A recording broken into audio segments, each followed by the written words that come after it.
Hello everybody, welcome to divinely guided 7777। कैसे हैं आप सब लोग। मैं आ गई हूँ एक और फ्रेश रीडिंग के साथ। और आज की रीडिंग में हम चेक करेंगे कि आपके पर्सन कभी किसी भी वक्त किसी भी मोड़ पे आपके लिए कभी कोई एफ़र्ट करेंगे या नहीं।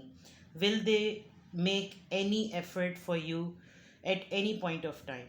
किसी भी वक्त जिस लम्हे आपको ज़रूरत पड़े, जिस वक्त आपको लगे कि अब इस वक्त इनकी एफ़र्ट लेने का टाइम है, इनकी एफ़र्ट करने का टाइम है, तो आपको क्या लगता है कि क्या वो एफ़र्ट करेंगे या नहीं। ये हम टैरो से जानने की कोशिश करेंगे। आपको तो डेफिनेटली नीड होगी, लेकिन टैरो से हम कंफर्म करेंगे कि वेदर दे विल और दे विल नॉट। यानी कि ये रीडिंग होगी कि आपको कभी भी लाइफ में किसी भी चीज़ की ज़रूरत है, अभी, आगे, आइंदा, कल को, तो क्या आपके पर्सन आपके लिए एफ़र्ट करेंगे या नहीं।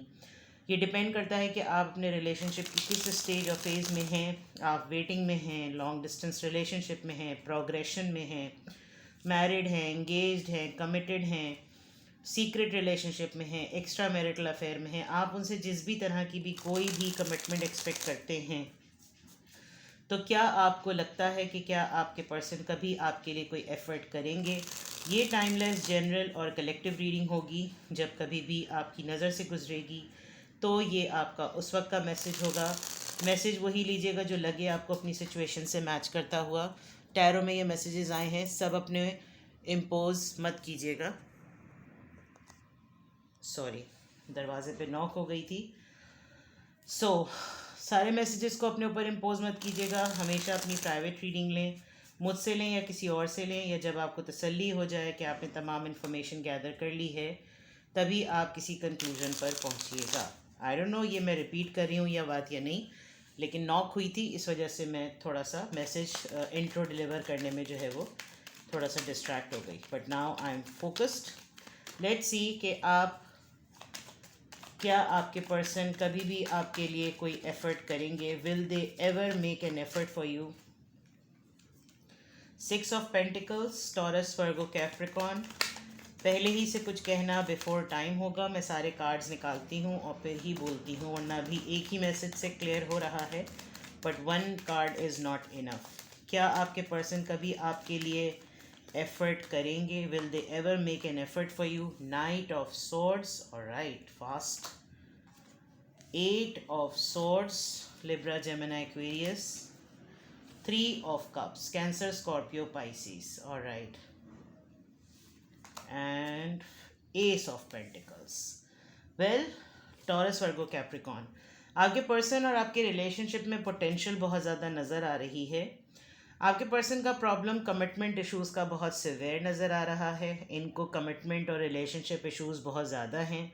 या तो रिलेशनशिप में ये एक्स्ट्रा ऑर्डिनरी पजेसिव और ऑब्सेसिव हैं, या फिर ये रिलेशनशिप में आने से डरते हैं। दो बातें। दूसरा ये कि आप जब आप लोगों के सेटल मामलात होते हैं, सेटल होते हैं, बिल्कुल ठीक होते हैं, तो इनका गिविंग और प्रॉमिसिंग एटीट्यूड ऐसा होता है कि जैसे कि आपके लिए हकीकतन कहीं से तारे तोड़ कर लेकर आ जाएं। लेकिन जब जैसे जैसे स्लोली ग्रेजुअली चीज़ें मूव करती हैं, तो ये डिमांडिंग होना ज़रा ज़्यादा शुरू कर देते हैं। आपको बॉस करते हैं, आपके ऊपर चीज़ों को इम्पोज करते हैं, मुसल्लत करते हैं इस तरीके से कि जैसे this is the way of love and this is the way of expressing love, this is the beauty of relationship. यानी इस तरह का दावा करना कि जैसे मेरा है, मेरी हो, मेरे हो, इस तरह की बातें। और यानी वो चीज़ें आपको शायद इन सब बातों से एक टॉक्सिसिटी फील होती होगी, और इनको इस तरह की बातों से पजेसिवनेस फील होती होगी। इनको लगता होगा कि ऐसी बहुत बातें बोलने से, कहने से अगला पार्टनर पंप होता है, उसको अपनी वैल्यू फील होती है। जबकि आपकी बिलीफ ये है कि इफ़ यू लव समवन, मुझे एक बहुत खूबसूरत सी मिसाल है ना कि मोहब्बत में और लस्ट और लव में फ़र्क क्या है। जब आपको किसी से मोहब्बत होती है तो आप फूल को वहीं का वहीं रहने देते हैं, लेकिन अगर आपको उससे ऑब्सेशन हो जाता है तो आप उस फूल को तोड़ के अपने पास रख लेते हैं। तो दो तरह से मोहब्बत है। एक तो ये कि मोहब्बत में स्पेस देना और ग्रो करने देना, अलाउ करना के साथ साथ। 8 ऑफ सोर्ड से ऐसा लग रहा है कि जैसे आप सफोकेटेड फील होते हैं, और ये आपका तरीक़ाकार नहीं है। आपको लगता है कि चेंड करके, सोचों में बंद करके, सोचों में घेर कर मोहब्बत का दावा करना नहीं होता। आप इस तरह की एफ़र्ट इनसे नहीं एक्सपेक्ट करते और ना आप चाहते हैं। सबसे बड़ी बात कि आप चाहते नहीं हैं। आपका स्टाइल थोड़ा जियो और जीने दो वाला है, लेकिन आपके पर्सन का जो एफ़र्ट करने का मामला है वो रेगुलर डेज़ में तो बहुत अच्छा है, लेकिन जब ज़रा सी कोई खटपट होती है तो इनका रवैया बहुत नेगेटिव सा हो जाता है। तो एफ़र्ट करने के पॉइंट ऑफ व्यू से अगर देखें तो ये आपके साथ फ़न एलिमेंट करना चाहते हैं। आप इनको बहुत फ्रेंडली और कंपेनियनशिप के पॉइंट ऑफ व्यू से रखते हैं और ये उस वक्त तक भी बिल्कुल कंफर्टेबल रहते हैं, बिल्कुल ठीक रहते हैं। हाँ, ये ज़रूर है कि ये हर शेड में आपके साथ इंडल्ज होना चाहते हैं, लेकिन आपको, मुझे ऑनेस्टली स्पीकिंग मुझे लग रहा है कि आपको हमेशा ही से डे वन से आप ही को एफ़र्ट करनी पड़ती है और आप ही करते हैं। इनके ख़याल में, इनके जोश में, इनके जज्बात में, इनके इमेजिनेशंस में, इनकी फ़ैंटेसी में ये ज़रूर है कि ये आपके लिए बहुत कुछ करें और ये कुछ करने की कोशिश भी कर रहे हैं। शायद आपको हमेशा ये इम्प्रेशन मिलता है कि फ्रेंड जोन है, वी आर बेस्ट फ्रेंड्स, तुमसे अच्छा कोई मेरा दोस्त नहीं है, तुम मेरी या तुम मेरे सबसे बेस्ट फ्रेंड हो, तुमसे मैं हर तरह की बात कह सकता हूँ, बोल सकता हूँ, सुन सकता हूँ, तुमसे मैं वो एक्सपेक्ट नहीं करता जो मैं बाकी लोगों से एक्सपेक्ट करता हूँ। उनका बॉसी होना अलग है, तुम्हारा बॉसी होना मुझे मोहब्बत का यकीन दिलाता है, एंड थिंग्स लाइक दैट। लेकिन हमेशा से जब एफ़र्ट रियलिटी में करने की बात आती है तो वहाँ थोड़ा मामला टाइम टाइम फुस हो जाता है। बहुत दफ़ा आपने इनको देखा होगा कि ये एक्शन के टाइम पर थोड़ा सा अपना मूड बदल लेते हैं, and with the night of swords किसी ऐसी बात पर लड़ाई कर लेंगे, किसी ऐसी बात पर फड्डा कर लेंगे कि जैसे माहौल ख़राब हो जाए और कोई इनको क्वेश्चनेबल, अकाउंटेबल ना बनाए, और सारा मामला सबके सामने आपके ऊपर आ जाता होगा कि आप ही ने सब कुछ सेटल करना है। स्पेशली अगर ये आपके स्पाउस हैं तो ये गैदरिंग्स में तो बहुत ही ज़्यादा करते होंगे, यानी कि हस्बैंड हो या वाइफ हो, जैसे भी आपका स्पाउस रिलेशनशिप है जिस फॉर्म है उसमें करते होंगे। अगर ये आपके लवर हैं तो ये फैमिली में अगर आप लोग का आना जाना आसानी से है या फ्रेंड्स में आप लोग का आना जाना आसानी से है, तो जब तक पार्टी पुटिंग करनी होती है, दोस्तों के सामने ये शो करना कि जैसे अकेले में ये शो करना दैट यू आर माइन और मेरे अलावा ये ना हो, ऐसे उठना मत, ऐसे बैठना मत, ऐसे सांस मत लेना, ऐसे ये ना करना, और जब फ्रेंड्स के सामने हो तो ये आपके अलावा बाकी लोगों को भी बिल्कुल सिमिलर रिएक्शन देते होंगे। और हर किसी के साथ इनका फ्रेंड जोन का ऑफ़र जो होता होगा वो ओपन होता होगा, जिसमें आपके जहन में यकीनन ये कन्फ्यूजन है कि भाई, ये आपकी सोचों में ये बात है कि भाई अकेले कमरे, बंद कमरे में या अकेले एज अ पार्टनर तो मैं हूँ, और जब पब्लिक में हैं तो इतने सारे लोग हैं। थर्ड पार्टी भी आपके इस मामले में नज़र आ रही है विद द 3 ऑफ कप्स। आप लोग कोई 3 दोस्त हैं, उसके अंदर जो है वो प्रायोरिटी आपको अकेले दी जाती है, अगले को आपके सामने भी ज़्यादा दे दी जाती है, उस सामने वाले को ये शो कराया जाता है कि नहीं ये इम्पॉर्टेंट है। तो काफ़ी चीज़ें मैनिपुलेशन पॉइंट ऑफ व्यू से, लेकिन ये रिसीवर हैं, ये मैं आपको बता दूं, ये रिसीवर हैं। मैंने पहले ही कह दिया था, मैं एक कार्ड से बहुत आसानी से बता सकती हूँ, बट बाकी कार्ड्स निकालना ज़रूरी है। ये रिसीविंग एनर्जी में विद द 6 ऑफ पेंटिकल्स इनको लेना ज़्यादा आता है, ये अटेंशन भी लेना चाहते हैं, ये पैम्परिंग भी ज़्यादा चाहते हैं, ये टेंट्रम्स भी ज़्यादा थ्रो करना चाहते हैं, और जब सब कुछ इनको मिल जाता है, जब चीज़ें सेटल होती हैं, आप रो पिट लेते हैं, आप अपनी सोचों की परेशानी इनको बता देते हैं, तब ये कहते हैं ओ हो, मेरी इंटेंशंस तो ऐसी नहीं थी, अब आइंदा तुम देखना हमेशा मेरी तरफ से ही हमेशा पहल होगी, मैं अपने अंदर तब्दीली लाने की कोशिश करूँगा या करूँगी, एंड ब्ला ब्ला ब्ला। तो अभी तक तो नहीं लग रहा, एक मैनिपुलेशन फेज बहुत स्ट्रॉन्ग नज़र आ रहा है। Let's see more, will they ever make an effort for you, क्या वो कभी भी आपके लिए कोई एफर्ट करेंगे? क्या आपके पर्सन आपके लिए कभी भी कोई एफर्ट करेंगे? 7 of cups, cancer, Scorpio, Pisces, the lovers, Gemini, the hierophant, taurus, 9 of cups, cancer, Scorpio, Pisces, night of cups, cancer, Scorpio, Pisces. आप किसी मैरिड पर्सन से डील कर रहे हैं, और या आप लोगों के दरमियान रिलीजियस डिफरेंस है, सेक्टेरियन डिफरेंस है, क्लास का, बरादरी का, कास्ट का डिफरेंस हो सकता है, या आपके टीचर हो सकते हैं, पीर मुरीद हो सकते हैं, आप लोग की फैमिली थोड़ी पायस हो सकती है, आप लोग थोड़ा सादात बरादरी से या बहुत ही पायस फैमिली से बिलोंग करते हैं। और दूसरा ये भी हो सकता है कि जैसे बहुत ही जैसे नोबल फैमिली है, किसी एक की तो बहुत नोबल फैमिली है, और इनका एक फेस आप जानते हैं, एक फेस पब्लिक के लिए है, और एक फेस आप as a reality, as a normal human being, आप इनको एज अ पर्सन जो है वो जानते हैं, कि जब ये आपके साथ होते हैं और तो ये इनकी बाती बॉडी और बातें मिलके बात ही हो गया, बड़े दिनों बाद मैंने फंबल किया है। इनकी बॉडी लैंग्वेज बड़ी डिफरेंट होती होगी, मतलब आपको हैरत होती होगी कि मैंने जिस इंसान से मैं इंस्पायर हूँ या इंस्पिरेशन मेरी है वो पब्लिकली किस तरह का है और जो प्राइवेट लाइफ में वो किस तरह का है। और उसके पास बहुत से ऑप्शंस हैं विद द 7 ऑफ कप्स, काफ़ी ऑप्शंस नज़र आ रहे हैं यहाँ पर। और बहुत सारे ऑप्शंस में से जब आपकी चॉइस हुई हुई है तो ऐसा लग रहा है कि जैसे आपके साथ बड़े डिफरेंट मामलात हैं इनके, और हैंडलिंग के भी, डीलिंग के भी। और आपको ये कबूल है कि अगर ये ऑलरेडी मैरिड हैं या इनका कोई पास्ट रिलेशनशिप रहा है या आप लोगों के दरमियान एज डिफरेंस है, आपको एक्चुअली एक स्पिरिचुअल जर्नी के अंदर आपको इनके साथ एक मोहब्बत का एलिमेंट टकड़ गया है। यानी आप इनको बहुत मानते होंगे, आपके अगर टीचर या मेंटोर रहे हैं, आप इनको बहुत ज़्यादा मानते होंगे और इन्होंने आपके अंदर इंटरेस्ट शो किया और आपका वो इंटरेस्ट बावलापन बन गया। तो आपको ये लगता है कि यार ये वाला फेस कब एंड होगा। मेरे साथ पर्सनल एक कमरे में बंद होकर तो इनकी फीलिंग्स बिल्कुल डिफरेंट हैं, एज अ ह्यूमन मेरे साथ एज अ पार्टनर इनकी बातें करने की बिल्कुल डिफरेंट है। लेकिन एक ये अपने स्पिरिचुअलिटी फेज़ में जब आते हैं, जब अपने इस पब्लिक फेस में जब आते हैं, तो इनकी बॉडी लैंग्वेज और इनका एटीट्यूड, इनकी चीज़ें बड़ी बदल जाती हैं। और हर कोई इनका मद्दा है तो ये 10 लोगों के साथ है, मतलब ये तमाम चीज़ें आपको इनकी पहले से एज अ फैक्ट पता है।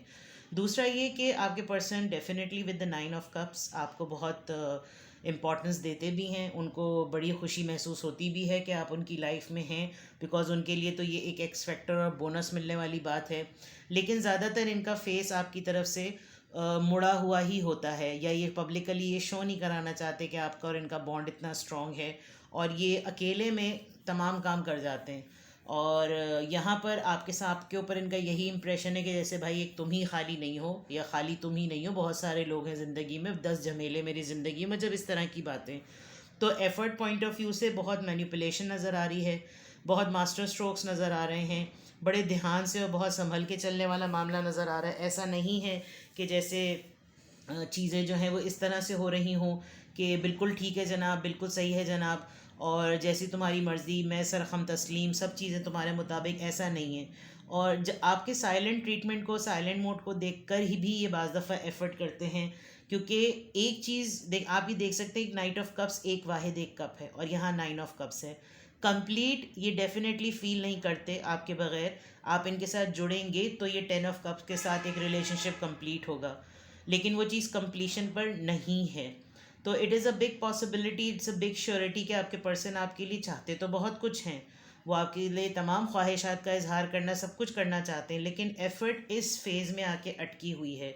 और हेरोफेंट का कार्ड 8 ऑफ सोर्ड्स के नीचे भी आया है, तो दैट मीन्स सोचे जो है ना वो बहुत घेरे रखती हैं, और इन्होंने आपको लाकर ऐसे मोड़ पे बांध दिया है कि आप ना आगे जा सकते हैं ना पीछे जा सकते हैं, आप अटक से गए हैं। आपको लगता है कि मैं किसी फ्रेंड से डिस्कस करूं तो वहाँ पर प्रॉब्लम, मैं अगर इनसे डिस्कस करूं तो इनको गुस्सा आ जाता है, यानी आपकी सिचुएशन दोनों एंड पर बड़ी डिफरेंट है।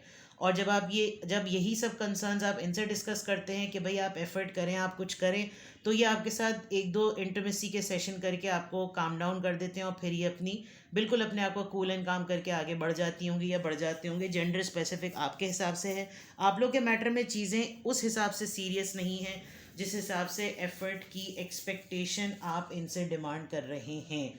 तो ये चीज़ें तो ज़रूर हैं, एफ़र्ट बड़े मास्टर स्ट्रोक के साथ है। एफ़र्ट ऐसे करी जाती होगी कि गिनवाने के लिए इनके पास चीज़ें बहुत होती होंगी कि मैंने ये भी तो किया है, मैंने वो भी तो किया है, तुम्हें ये सब नज़र नहीं आता, तुम बस एक ही बात को लेकर पकड़े रहो या पकड़ी रहो, और तुमको बस एक यही चीज़ नज़र आती है, वो भी तो हुआ था, ये भी तो हुआ था, इस चीज़ से देखो कितनी मोहब्बत है, हमारा रिश्ता यूँ कितना मजबूत है, फना ढिमका। दुनिया की हर बात होती होगी, लेकिन जहाँ बात एफ़र्ट की आती होगी ये आपको स्मार्ट आउट कर देते होंगे। चलिए जी, 3 कार्ड्स फ्लिप होकर आए हैं। बिटर स्वीट, लड़ाई झगड़ा आपका होता रहता है, और कंप्लीशन, आपने इस रिश्ते में बहुत कुछ खोया है, बहुत ज़्यादा आप ग्रीफ में हैं, आपको बहुत सारी चीज़ों का पछतावा भी होता है, आपकी ख़ुद की भी एक स्पिरिचुअल कॉन्फ्लिक्ट है, आपको अपने नज़रिए से लगता है कि मैं भी एक स्पिरिचुअल जर्नी में हूँ, मुझे भी बहुत सारी चीज़ों का एहसास होता है, लेकिन ये कहाँ का तुक है कि वही वाली बात कि एक बहुत मशहूर जोक था उमर शरीफ का कि तुम नाचो तो फैशन और हम नाचे तो मुजरा। तो वो वाली बात कि इनकी तरफ से अगर स्पिरिचुअल जर्नी है तो वो स्पिरिचुअल जर्नी है, और अगर आपकी तरफ से स्पिरिचुअल जर्नी है तो वो पछतावे हैं, वो रिग्रेट्स हैं, वो रोना पिटना है, वो डिमांड्स हैं। तो डेफिनेटली आपने इस लड़ाई झगड़े में, इस रिश्ते में बहुत ज़्यादा अपना आपा दिया है। आप देखें, यहाँ पे मैंने रिसीविंग की बात की थी और यहाँ इनको मनाने के लिए भी यही है। आप दोनों के दरमियान जो एक थर्ड पार्टी है वो भी बहुत यानी आस्तीन के सांप वाला रोल है उसका। और अमन के लिए हमेशा कोई थर्ड पार्टी होती है कि रिश्ता में अगर दरार आ रही है, आप एफर्ट्स के लिए बहुत ज़्यादा डिमांड कर रहे हैं, तो हमेशा ये किसी एक का कंधा पकड़ते हैं कि यार उसको समझाओ, उसको बोलो कि ऐसा ना करे, वैसा ना करे। और वो थर्ड पार्टी जो है वो आप भी उस पर भरोसा करते हैं, लेकिन कभी कभी आप रिफ्लेक्ट करते हैं कि भाई इसको क्या पड़ी है, हमारे दरमियान जो भी चल रहा हो वो हमारा और मेरा और आपका मामला है, ये क्यों बीच में बोले। लेकिन डेफिनेटली शुरू से ऐसा सिलसिला रहा होगा। इस वजह से आपने अभी लेटेस्ट ये डिस्कवर किया है कि आपको कुछ ना कुछ इंट्यूशंस हो रही हैं। आप खुद भी अपनी स्पिरिचुअलिटी के फेज़ में कुछ चीज़ें खुद भी टटोल रहे हैं, और आपको लग रहा है कि आप रियलाइज़ कर रहे हैं कि आपका इनपुट इस रिश्ते में ज़्यादा है और अगले का नहीं है। आपको आजकल रोना बहुत आ रहा होगा, एंड आप खुद भी परेशान हो रहे होंगे। You must be surprise and you must be wondering कि ये क्यों हो रहा है। आपके बैठे बैठे आँख में आंसू आ जाते होंगे, और कोई ना कोई चीज़ आपको हिट होती होगी। दुख आपके भी साझे हैं, लेकिन आप जब अपना दुख बताएं तो वो दुख नहीं है, लेकिन वो जब अपना दुख बताएं तो जैसे पहाड़ टूट गया। तो compatibility in terms of mind set की नहीं है, जिसकी वजह से आपके जहन में हर वक्त ये क्वेश्चन उठता है कि मेरे लिए कभी कोई एफर्ट करेगा भी या नहीं, क्या ये मेरे पर्सन कभी मेरे लिए एफर्ट करेंगे, या मैं ही एक गिविंग एनर्जी में रहूँगी या रहूँगा। ये क्वेश्चन आपके जहन में बहुत आता है। आपका सब्र आपको बहुत हद तक रिवॉर्ड करता है, लेकिन ज़ाहिरी बात है आपके दिमाग में एक बात बैठी हुई है। तो आपको ये लग रहा है कि मैं तो डे टू डे मेरी ग्रोथ हो रही है, मुझे डे टू डे अबंडेंस मिल रही है या मिलेगी। आपका फेथ, आपका यकीन बहुत पक्का है, आपकी दुआएं बहुत ज़्यादा पूरी होती हैं। आपने अपनी ज़िंदगी में बहुत सारी चीज़ों को रिन्यू किया है, बहुत किक स्टार्ट करते हैं, आप रेजिलिएंट नज़र आ रहे हैं, और आपने बहुत सारे रेजोल्यूशन सेट किए हैं, और आपकी दुआएं कबूल होती भी हैं। आप जिस भी तरह से, जिस भी सिचुएशन में हो, आपने ये चीज़ अपने अंदर अपनाई है। इसीलिए आपके जहन में ये सवाल आता है, जब सब कुछ सही हो रहा है तो इनको क्या प्रॉब्लम है, इनको एफ़र्ट लेने में क्या मसला है। तो this is something very important कि क्या आपके पर्सन आपके लिए कभी एफ़र्ट लेंगे। अभी इस सिचुएशन को देखकर तो मुझे लगता है कि ये डिमांडिंग हैं, ये अटेंशन सीकर हैं, और ये आप लोगों की दोस्ती जब हुई भी हो तो ये बिल्कुल ठीक है। बहुत बड़े बड़े ख्वाब और बड़े बड़े वादे, आपको उम्मीदें दिलाना, उन्हीं उम्मीदों पे आप तमाम चीज़ों को दोबारा से चीज़ों को रिन्यू करते हैं। आप फिर से इनके लिए प्रेयर्स करते हैं कि सब कुछ सही हो जाए। फिर आपका माइंडसेट सही होता है, आपके पॉजिटिव माइंडसेट की वजह से आपको चीज़ें मिलना शुरू होती हैं, और फिर जब ये अपने रियल जोन में आते हैं तो आपको लगता है कि ये तो वो बंदा या बंदी है ही नहीं जिसने अभी कुछ दिनों पहले इतने वादे और निभाने की बातें की थी। तो उस पॉइंट ऑफ व्यू से आपके पर्सन हमेशा एक डिमांड जोन में रहेंगे, हमेशा एक बॉसी, एक पजेसिव जोन में रहेंगे, ऑब्सेशन जोन में रहेंगे, अपने आप को हमेशा एक अपर हैंड देते हुए नज़र आएंगे। तो अभी तो मुझे नहीं लग रहा कि ये आपके लिए कोई एफर्ट करेंगे। It is not the right time for them. They are still in their zone. अपना टाइम, अपनी अटेंशन, सब कुछ आपसे रिसीव करने के लिए और अब्जॉर्ब करने के लिए अभी ये इन्जॉय कर रहे हैं। तो दिल मजबूत कीजिए, ऑयलिंग फ्यूलिंग कीजिए अपनी, और लगे रहो मुन्ना भाई। ठीक है जनाब, ये थी आपकी रीडिंग। कुछ भी आपसे रेजोनेट करे मुझे कमेंट सेक्शन में बताएं, और एफर्ट के लिए you still need to wait. Alright, bye bye.